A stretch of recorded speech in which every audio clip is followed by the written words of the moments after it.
The sequence of images carries through like a comic strip to the next page, where Sir Geoffrey is sitting surrounded by his family at a long trestle table. Like the picture of Sir Geoffrey in armour, this is a way of displaying the family's wealth.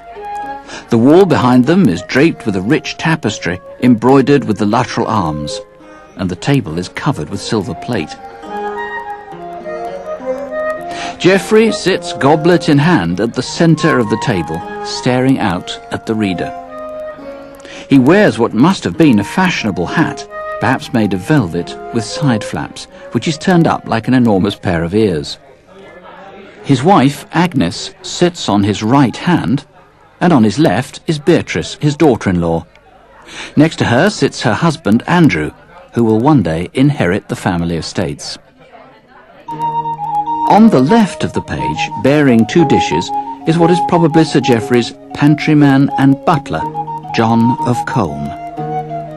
In Sir Geoffrey's will, John of Colne was to be left 10 marks and one of his master's robes.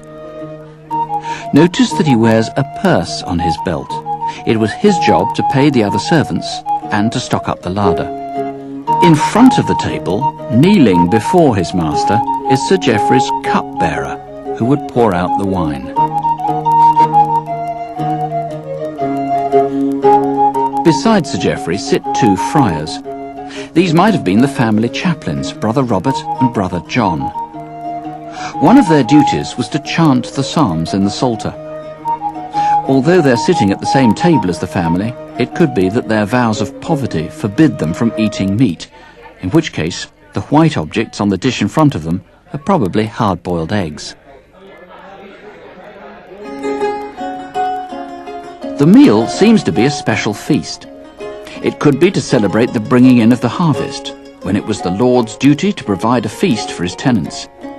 On the other hand, it could be Christmas time. We can't be sure. Everything on the table would have been produced on Sir Geoffrey's land. The bread would have come from corn grown in his fields and ground in one of his mills. The pigs would have foraged for acorns in his woods, and the hens would have been fattened by his grain. The food eaten by the family would have been much richer and more varied than that of the peasants.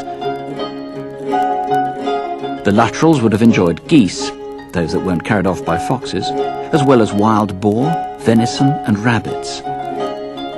The rabbits, which bred freely and ran wild, would have been chased and caught by ferrets and trained hunting dogs.